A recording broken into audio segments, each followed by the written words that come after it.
Good morning. Thank you for being here on this Monday of Thanksgiving.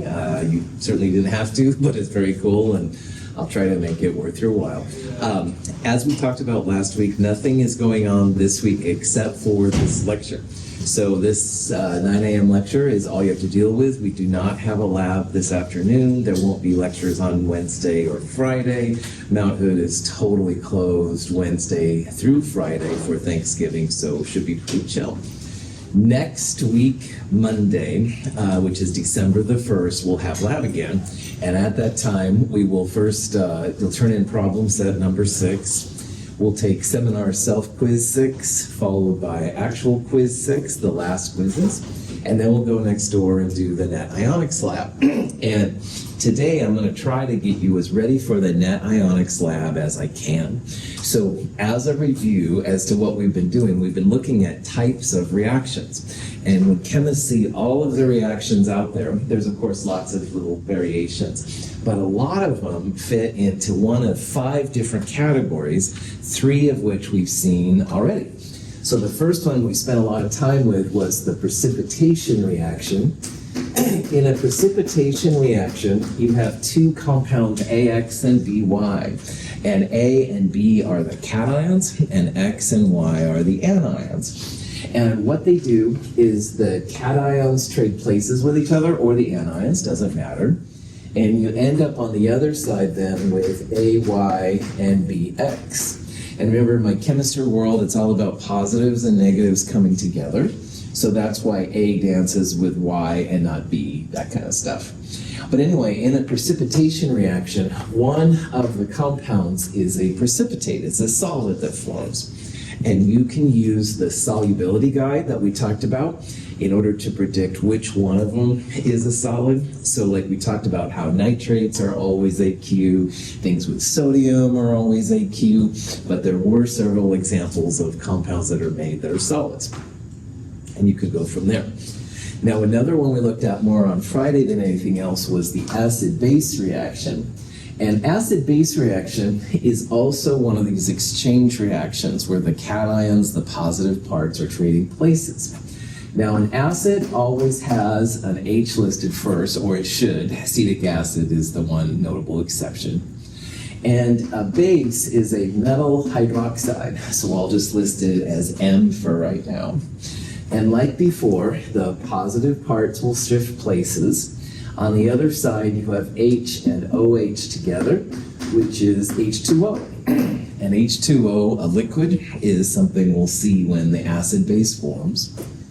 You're also going to have some kind of, MX, which is technically a salt in these kind of reactions. A salt, in my world, is the product of an acid-base reaction along with water.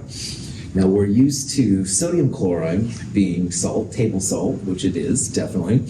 In the chemical world, a salt is also known as an acid-base product along with water. Any questions on those things so far? Same time. All right, now the newest player in the block is gas forming, and we looked at this just a little bit the other day. But in a gas-forming reaction, there's basically 2 things to look for. The most common one by far is if you have a metal carbonate. So carbonates, like this example here, like this example here, this is calcium carbonate. Calcium is the metal. Carbonate, of course, is the non-metal. And what happens is it will react with some kind of acid. And the acids are usually just H+, so usually there's 2 of them. Not all the time, but a lot of times. But the important part is that this is another kind of double displacement, where the metal M and the H pluses will trade places. You'll end up then with some kind of, honestly, not that exciting MX2 kind of compound. The metal would be positive 2 here because carbonate is a -2 ion. That's not that exciting, but what is kind of exciting for us right now is you end up with H2CO3. And this compound is called carbonic acid. And carbonic acid is not usually an acid that you can like have like a container of. I couldn't say like, hey Daria, here's some carbonic acid for you. It usually is too unstable, all right? And what it does is it breaks down into H2O and CO2 gas. So really a better way to write this reaction would be to have some kind of MX2, which isn't very exciting, plus water plus CO2. So this is the primary example of when you have a gas-forming reaction. And the tricky part about this one is that this doesn't really look like a gas, all right? But you as the hip chemist knows now that this is not going to be something that's going to be stable. It's going to break down into H2O and water. And this is actually a fairly common reaction. The geologists use this a lot when they're in the wild and they want to know if they have a carbonate, all right? They put a little HCl on it, and if it starts to fizz, that means that you've got some carbon dioxide happening. Calcium carbonate, marble, is placed in hydrochloric acid. Carbonic acid is produced, which is converted to gaseous carbon dioxide and water in a gas-forming reaction. This is just a cool video showing the formation of the carbon dioxide. Initially, it looks like it's carbonic acid, but it doesn't stick around. The important part is that when you put these things with some HCl, you see some like fizzing, all right? And the fizzing is the gas, and the gas is going to be CO2 in this case. So if you're doing one of these double displacement reactions and you see that H2CO3 is being made, just realize that that doesn't stick around as H2CO3. It'll break down to H2O plus water. So really the best way to write it would be calcium carbonate plus 2HCl, making calcium chloride plus CO2 plus water. And the exciting part for the chemist, the driving force, which is something we'll talk about in Chem 222, the driving force, the reason why these reactions happen, it's got nothing to do with calcium chloride. Honestly, that's kind of boring. It's the formation of the gas and the water, which is the exciting part for chemists. Woohoo! So anyway, be on the lookout for H2CO3. There is one more that sometimes pops up. It's ammonium hydroxide. And so you can have things like, as an example, you can have ammonium chloride and sodium hydroxide. And ammonium is the positive part, and sodium is the positive part. So if they swap places, on the other side, you get NaCl, which isn't very exciting, but you do end up with NH4OH. And again, if you see something like NH4OH or H2CO3, just realize that they don't stick around, all right? So in this case, that's going to break down to NH3, a gas, and H2O, liquid. I had one there, sorry. But anyway, so just the very best way really to write this would be NH4Cl plus NaOH, making NaCl and NH3 and water instead. So in the net ionics lab that we're going to do next week, Monday, because this is the only thing we're doing this week, you're going to see precipitate, acid, base, and gas-forming reactions. You're going to mix chemicals together to see. If you happen to see the bubbles, which can happen, then you know you've got gas forming. But also, sometimes these can be pretty subtle, all right? So you can also then analyze to see if a gas should have been made, stuff like that, which is kind of cool. But all of these are double displacement. The metals or the cations trade places with the other cations. You can predict what's going to happen. You can use the solubility table to see if you have a solid form. Questions? This is kind of cool as a chemist because that way you don't actually have to do some reactions. You can predict what's going to happen. And these are pretty standard, so it makes it kind of cool. Okay, so here's an example of a type of reaction you might see in the net ionics lab, all right?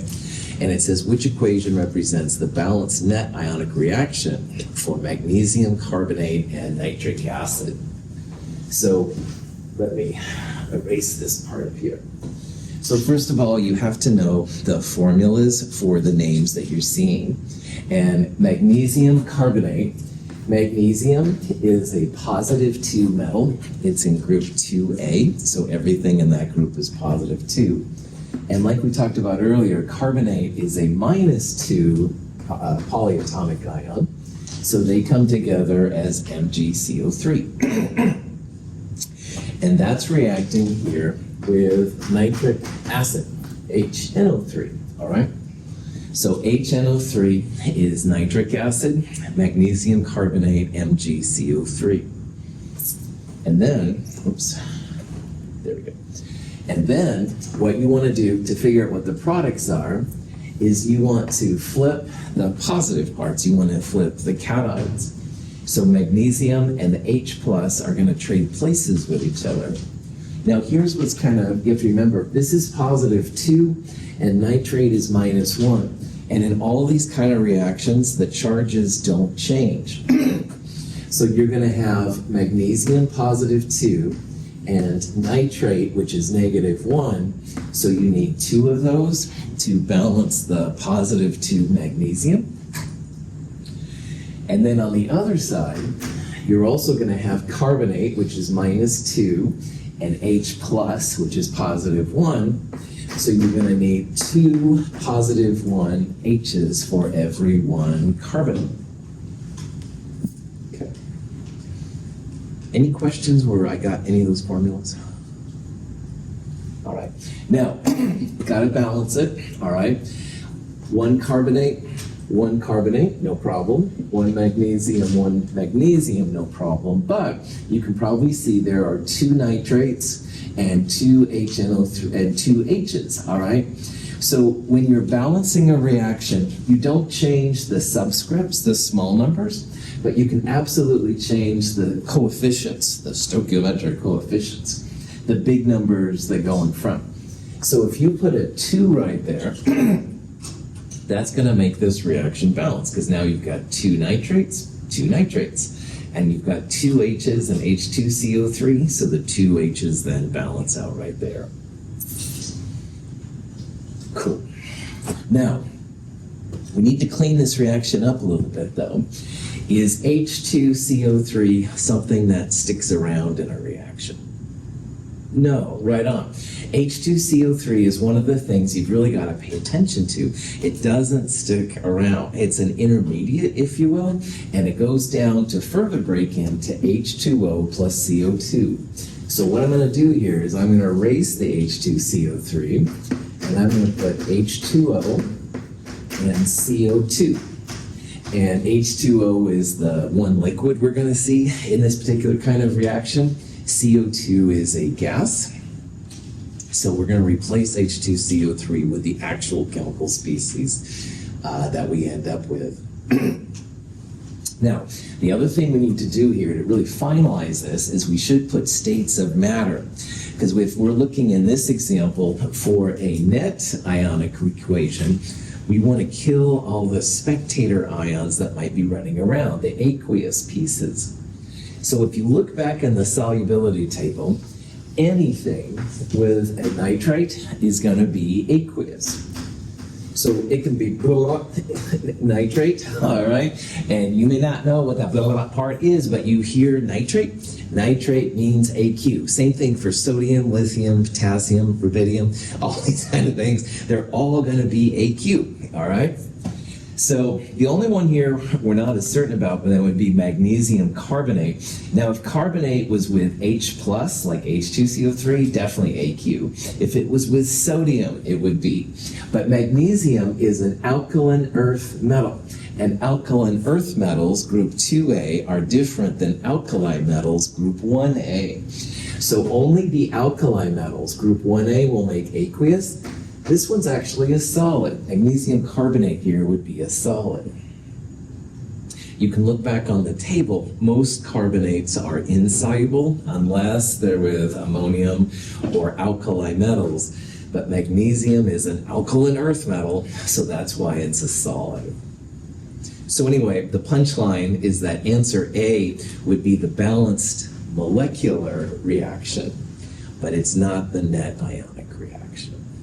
But in order to get the net ionic reaction, then you have to first write out the states of matter, see what you've got, stuff like that. Any questions so far? Okay, now, after a while, you can go straight from the molecular reaction to the net ionic reaction. But I'm going to draw out the total ionic equation for this one, which means I'm going to break up all the aqueous things, because I really want to highlight what a spectator ion is again. If you're like me, you can't remember anything about Friday at this point, so let's just kind of review here real fast. So in order to kill the spectator ions in your reaction, anything that's AQ, you're going to dissociate into the positives and negatives. But you never break up the solids like magnesium carbonate, the liquids like water, or the gases, CO2. So I'm going to rewrite this as MgCO3 solid, and I'm going to break up HNO3. I'm going to break it up to 2H plus and 2NO3 minus, because those are AQ. I'm also going to break up magnesium nitrate into magnesium ions and 2 nitrate ions, but I don't break up H2O or CO2. Don't break up solids, liquids, and gases. So now you can then clearly see the spectator ions, because they're going to be on both sides of the arrow. And you can, I'm sure, see that there's 2 nitrates right there, and there's also 2 nitrates right there. So nitrate is a spectator ion. You could have used a different species instead of nitrate and had the same reaction. So like we talked about last week, oh my gosh, the stock runs out of HNO3, all right? No problem. You could use HCl or HBr, a different acid. It's the H plus, which is exciting. The NO3, the spectator ion, is just kind of sitting there. So when you pull out the nitrate ions, you can probably see then the answer B would be the net ionic reaction. There's no nitrate on either side, because nitrate was part of an aqueous species on both of them. So the parts that are left, the action of the reaction, magnesium carbonate plus 2H plus, making magnesium 2 plus CO2 and water. Questions on that process we just went through? So what I just did was an example of what we're going to do in lab next Monday, all right? You're going to definitely show me the whole molecular reaction, show me all the reactants and products, put in states of matter, blah, blah, blah. And I'll also want to see the net ionic reaction with all states of matter, stuff like that. This part here in the middle is going to be an optional part for you in the net ionics lab. When you're learning, it's kind of cool to break up the aqueous pieces into their separate parts, but after a while, you probably won't need to show me that part. It'll be easy. You can just see that nitrate is in aqueous parts on both of them. So in the lab, I'll want to see the molecular part. I'll want to see the net ionic part. This part would be optional. Okay, and you can classify it as a gas-forming reaction, stuff like that. Questions? All right. So, acid-base, precipitation, gas-forming, cool for school. Now, there's 2 more kinds of reactions we're going to look at, and we've talked about this one already, but I want to formalize it. It's called a combustion reaction. And combustion reactions are super helpful when you have hydrocarbons. So we looked at an example at chapter 6 of a hydrocarbon, like this one being burned in oxygen, and the products are always water and CO2. In OChem, this is kind of a bread and butter for analysis of your hydrocarbon, so that's why it's really important. And there's lots of things you can do. You can extend a combustion reaction, into other species. So like here's an example of a nitrogen compound. And most compounds, quote unquote, burn. They may not be the classic burning around a campfire burning, but they will burn.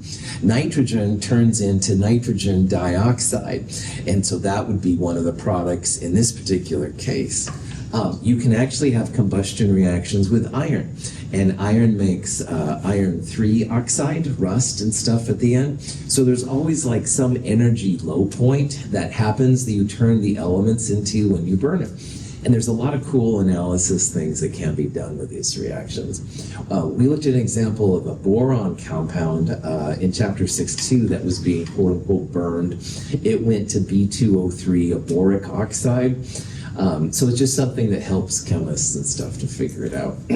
But the punchline is that the kinds of combustion reactions you're going to see, something organic, carbon, hydrogen, maybe oxygen, possibly nitrogen, nothing more than that. It's going to burn with some O2, always critical. And if it's just CH and O, at least, you'll have water and CO2 as the products. If you had something else, you'll see different compounds. But knowing that H2O and CO2 are the main products is pretty awesome. So, questions? All right. I know that these types of reactions can be kind of crazy and stuff, so we all just need to relax. So join me in a group exercise. Everybody just take a deep breath. Okay, this cheesy part is because it introduces the 5th kind of reaction, which is called oxidation reduction. So very cheesy instructor tricks, I know. Breathing, which hopefully we're all doing, is a type of the 5th kind of reaction we're going to look at. The formal name is oxidation reduction. Most of the time, because I'm a lazy chemist, I'll use the abbreviated version, which is redox. Same thing, all right? So oxidation reduction or redox, same thing. And this is the 5th type of reaction we're going to look at. Now, this one is the hardest one to classify. Like, I can't make like a nice thing here on the chalkboard like I could with the first 3 we looked at, or even the combustion reaction. There's lots and lots and lots of different forms of the redox reaction, so that's why the best for last, if you will. But it is really important. We use these all the time, all around us and stuff, all right? So like, Dayton, I'm going to pick on you. He's looking at his phone, which is totally fine, and Brian on his iPad. These are electronics, and electronics have batteries, like my remote control for that matter. And these are all redox reactions, all right? So every time you use something with a battery, you're using a redox reaction. And of course, breathing is important, obviously, so that's kind of cool. A lot of the chemicals that we use in our chemistry labs are actually created through redox reactions. It's difficult to make some of your elements like pure, and some of you talked about this last week in the class presentations, but if you do some redox chemistry on them, you can get very, very pure samples, which is really cool. So redox is important. Now, redox reactions involve transferring of electrons. And electrons are funny species. They don't exist by themselves. Like, you can't have like a bottle of electrons to pass around to your friends. They're way too reactive. So if you're going to have an electron transfer, you have to know where the electron is coming from, and you also need to know where the electron is going to, all right? You can't keep electrons just hanging out around. And so we're going to look at some new terms here. We're going to look at some terms called reducing agent and oxidizing agent. We're also going to look at something that's reduced and something that's oxidized. And we'll talk about that on the next slide. This is actually one of the most powerful redox reactions. It's just forming water from the elements. And hydrogen gas and oxygen gas, when they combine to make water, this is actually a real powerful redox reaction. It's the one that gets a lot of spacecraft in orbit. The propulsion used to get them in orbit is usually just hydrogen and oxygen making water, which is crazy.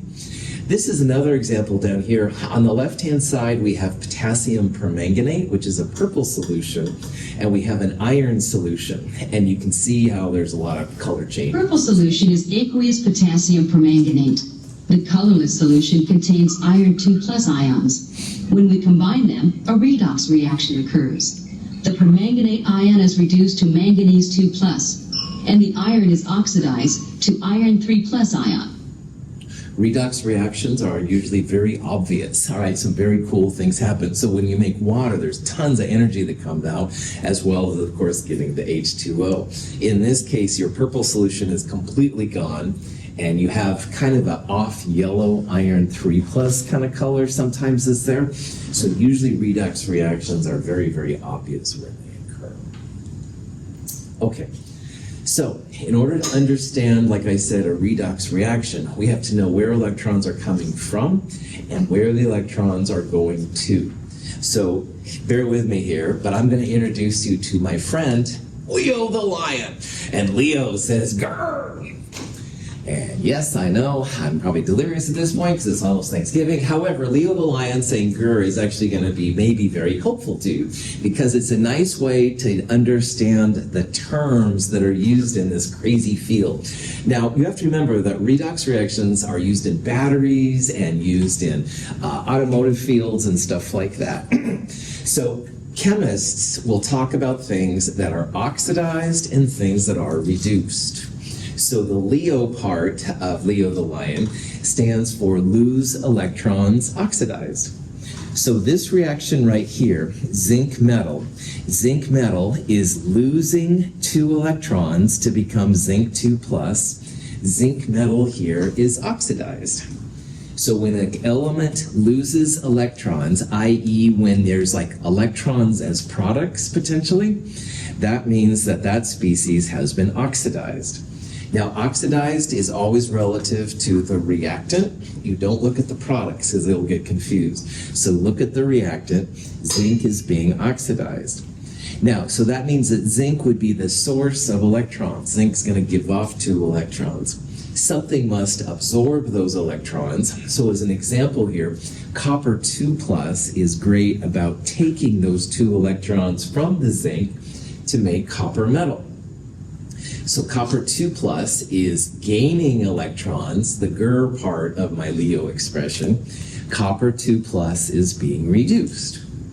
So in a classic chemist's perspective, oxidizing means that a chemical has lost electrons. The reactant has lost electrons.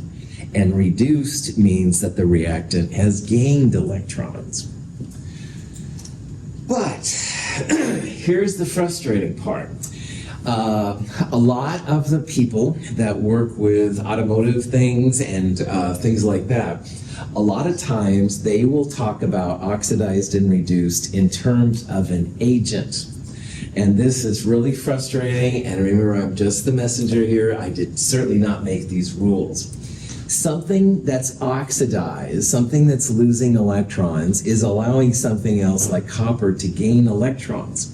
So something that's oxidized is also known as the reducing agent. It allows something else to be reduced because it itself is oxidized. It's lost electrons. And something that's reduced, something that's gaining electrons, is allowing something else to lose the electrons. So copper 2+, by absorbing these 2 electrons, is allowing zinc to lose its electrons. That's why it's known as the oxidizing agent. And I hate this. I won't lie as a teacher, but again, I had nothing to do with this.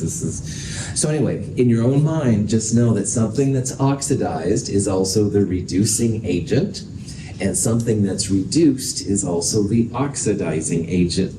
So the agents are like the opposite. An oxidizing agent is being reduced, stuff like that. You don't have to use my Leo the lion says grr. I'll just shed tears of sadness. No, seriously. There's things like oil rig. All right, oxidation is losing electrons. Some people like that. And reduction is gaining. I've always been very prone to the lion, but that's just my own personal thing. Questions? Yeah. Just out of curiosity, instead of agent, what would you have used instead? I think you should do away with reducing agent and just call everything oxidized. You shouldn't have, that would be my personal, as a teacher, okay, but in the real world, this just seems to be the way that it's happening and stuff, and that's cool, all right? I'm not gonna pretend to understand everything that happens, that's for sure, Anthony. So, but yeah, if I had my magic wand here, oh yeah, I'd use it. I'd get rid of the agent terms altogether. Someone says, well, I got a reducing agent. No, you've got something that's oxidized, but this is just my personal thing, man. Someone could just as easily wave the wand and get rid of these terms and just use agents, so. Cool. Questions? A piece of copper metal is placed in a solution containing silver ions. Solid silver crystallizes on the copper. While the silver crystals grow, copper ions are also released into solution, giving the solution a blue color. Now, remember that if you have a redox reaction, you have to have both. You can't have just an oxidized, you can't have just a reduced species. You have to have both of them. You can have, by the way, 2 reduced species and 1 oxidized species. That's something you can have, but in our world, it's usually just going to be 1-to-1. But you must have both. You must have something losing electrons and something taking those electrons. Now, this is an example. They put a piece of copper wire in a solution of silver nitrate, all right? And the nitrate is a spectator. It goes away and sits off the side. So notice that because charges are present, this is a net ionic reaction. We really don't care about the nitrate part at all. But what's happening here then, the copper metal is breaking down, and you can see this kind of mossy looking stuff on the piece of copper metal. That's actually unpurified silver, all right? Silver comes kind of like a mossy looking stuff. It's kind of cool. So silver plus is being turned into silver metal. It's the metal part itself. And notice how this solution, which was clear, now has a blue color. The blue color is often indicative of a copper 2+ solution. So copper here is becoming more positive. Copper is becoming more positive, i.e. positive 2, by losing electrons, all right? So we would say in this example that your copper is losing electrons. It's becoming more positive than it was. It went from a 0 charge to a positive 2, and that can only happen if it's lost 2 electrons. Now, if copper is being oxidized, something also must be reduced. It must be taking those electrons. And you can see here how silver goes from a positive 1 to a 0. There's no charge on the silver. So silver is becoming less positive, more negative, all right? Silver plus is gaining those electrons to become silver metal.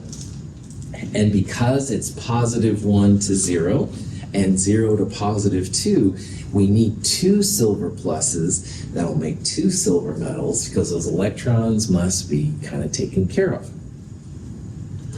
So oxidized species will become more positive. The copper 0 goes to positive 2, all right? We saw in the last slide that it was zinc metal, zinc 0, becoming zinc positive 2. On the other hand, the reduced species will become more negative, less positive, however you want to say it. So silver plus goes to silver, positive 1 to 0. On the last slide, it was copper 2+ going to copper. So copper 2+ going to copper in the last slide was the part that was gaining the electrons. So again, knowing which is being oxidized and which is reduced is possible. We're going to talk now here a little bit about oxidation numbers to figure out formally what the charges are. Some people can just look at the reactions and see them, but if you can't, sometimes oxidation numbers can be kind of helpful. Questions? By the way, notice in the previous slide, it was copper 2+ going to copper, and here it's copper going to copper 2+. In Chem 223, we'll talk about the preference. Each chemical species has around different chemicals, which is kind of a fun thing, but that's for a future course. All right, so here's a question you might see. It says irons here is reacting with copper 2+ to make copper metal and iron +2. And the question is which one here correctly identifies what's going on. So to answer which one is reduced and oxidized, and you can see all the different possibilities, first of all, we can automatically kick out answer C and D, because you can't have 2 species reduced and not have an oxidized species when there's only 2 species in the equation, the 2 reactants, all right? So they both can't be reduced and they both can't be oxidized. One has to be oxidized and one has to be reduced. So to figure out which one is oxidized and which one's reduced, one way to do it, iron goes from a 0 to a positive 2. So iron is becoming more positive. And if iron's becoming more positive, 0 to +2, that can only happen if it's lost electrons. So I would predict here that iron has been oxidized. It's not reduced, because reduced would mean you gain electrons reduced. That would become more negative. Like if this was iron to iron -1 or something, which is rare, but it can happen, that might be an example of that. But here, iron's becoming more positive, so iron's going to lose electrons. But if that's the case, if iron's being oxidized, then copper 2+ is going to have to be reduced. It's going to have to gain electrons. And going from a positive 2 to a 0, which is what the elements are in their standard states, positive 2 to 0 is only possible if copper 2+ absorbs the electrons. So copper 2+ here is definitely going to be gaining the electrons, gain electrons reduced. Iron is losing electrons, it's oxidized. Answer B looks pretty good. You can also write out these kind of reactions. These are called half reactions. They show electrons explicitly. These are helpful sometimes to chemists to figure out where electrons are. When we talked about balancing reactions, a reaction should be balanced for both mass, number of atoms, and charge. And you can see how here iron 0, iron positive 2, those aren't the same charges. So if you add negative electrons, and that's the only thing you can add here, you have positive 2 and negative 2, and that goes to 0. The whole product side is 0, just like the reactant side. So this explicitly shows how iron is being oxidized, it's losing electrons. But again, if you have something oxidized, you've got to have something reduced. Here, if the copper 2+ adds 2 negative electrons, negative 2 right there, positive 2 right there, 2 minus 2 is 0, same charge as you have on the copper metal. So this shows explicitly here that copper 2+ is gaining those electrons to be reduced. This is hardly required, but it can be helpful. Just another tool for your toolbox, shall we say. Yeah. So, do you think in like this oxidized and reduced method, or do you just think about what direction the oxidization is going? Because you were kind of talking about how you don't like the agent terms. The agent stuff, yeah. So if you showed me a reaction like that, I would definitely analyze it to see if something's oxidized or reduced. And honestly, that's how I think about it, all right? But I've had several interactions with people in the automotive department here at Mount Hood, and they'll talk about fuels, combustion reactions and stuff. But once in a while, it'll be stuff like this, and they're always using the agents.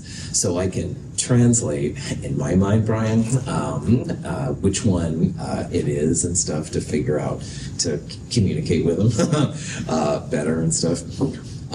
The first thing you said, the direction, we'll be able to predict that, but not until Chem 223. I've got to go through some more things and stuff. But yeah, when I think about it, I used reduced and oxidized. I don't think about oxidizing agent and reducing agent. But if that's something you've done, looking at Anthony, I don't know if that's something you've done. But anyway, if it is, you can just translate it. And if you're used to thinking about oxidizing agents, the new term is reduced, and vice versa, right? It's a weird language thing, but it's totally possible, yes. You might have done this too, Brian, I don't know, yeah. Question, that was a cool question. Okay, so identifying an oxidizing reduction reaction or redox reaction is important. And so one thing you can do is use what are called oxidation numbers. Now, oxidation numbers are a way to tell if you have a reaction which has been oxidized, reduced, or not. So let me go through a couple of examples here, and I'll show you what we mean by this. Oxidation numbers are kind of boring, but they are helpful, like I said. So in oxidation numbers, all the elements have an oxidation number of 0. So copper metal, helium gas, uranium metal, pure, all of those will be zeros. On the other hand, if you have something with a charge, like an ionic charge, then those literally are the oxidation numbers. So for example, we saw magnesium carbonate in an earlier example, and that was magnesium plus 2. Plus 2 would be the oxidation number.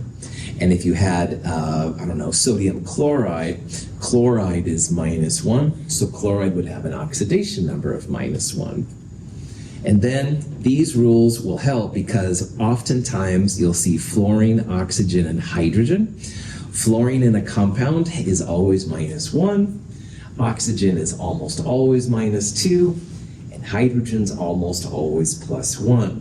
There are some exceptions, but that's a pretty general rule to follow. Finally, if you have a compound, all the oxidation numbers in the total compound will equal either 0 if it's neutral or the overall charge. Now, I'm sure that was as clear as mud, so let's go through some examples. I first want to show you a non-redox reaction. So let's take hydrochloric acid and sodium hydroxide, making water and sodium chloride. And what I want to do is I want to go through and do the oxidation numbers first, and then we'll talk about why it's not a redox reaction. So let's assign the oxidation numbers. Hydrogen, almost always +1. So hydrogen on both sides, +1. Oops, missed one. There's a +1 right there too. Oxygen, almost always -2. And then finally, if you have like HCl, chloride is group 7. Everything in group 7 is -1. That's going to be the charge on the chlorine. And sodium in group 1A is always +1. So if you look now at these numbers, first of all the oxidation numbers added together must equal the charge on the molecule. So HCl is neutral, there's no positives and negatives. And sure enough, +1 from H and -1 from chlorine, that goes to 0. +1 plus -1 goes to 0, legit. +1, -2, +1 goes to 0. +1 times 2 and -2 goes to 0. +1, -1 goes to 0. All right, so that's what this last part means. If you had like NH4 plus, then all the oxidation numbers would go to 0, something like that. But anyway, if you look at these numbers long enough, notice how H is +1, and over here H is +1. And sodium is +1 on both sides, chlorine's -1, oxygen's -2. There's no change in the oxidation numbers. So if there's no change in the numbers, that means this is not redox. All of your oxidation numbers on the left and the right are the same. So there was no oxidation, there was no reduction, and as a matter of fact, all the double displacement reactions, precipitation, acid base, and gas forming, all of those are not redox reactions. However, there's an example here on the slide, MnO2, 3 of them, and 4Al goes to 3Mn plus 2Al2O3. So if you assign oxidation numbers to this thing now, oxygen, almost always -2. The elements by themselves, manganese and alumina, are also 0. The elements always are 0. However, if you look at the manganese here in MnO2, -2 for oxygen times 2 would be -4. This is a positive for manganese. And over here, if you do the same thing with aluminum, this is a +3. So check this out. Aluminum goes from a 0 to a positive 3. It's becoming more positive. And that can only happen if aluminum is losing electrons. So aluminum is losing electrons, it's oxidized, reducing agent. Likewise, the manganese goes from a positive 4 to a 0. It's becoming less positive, it's taking those electrons in. So the manganese here is gaining electrons to go from a positive 4 to a 0. The manganese is being reduced. The manganese is an oxidizing agent. So you can use oxidation numbers to tell if anything's been oxidized or reduced. The oxygen stays the same. Oxygen is not being oxidized or reduced here. It's the manganese and the aluminum here which are having the action, all right? There's energy being given off up here with HCl and NaOH, but it's not redox, all right? This is just regular atom transfer kind of stuff, so. Questions?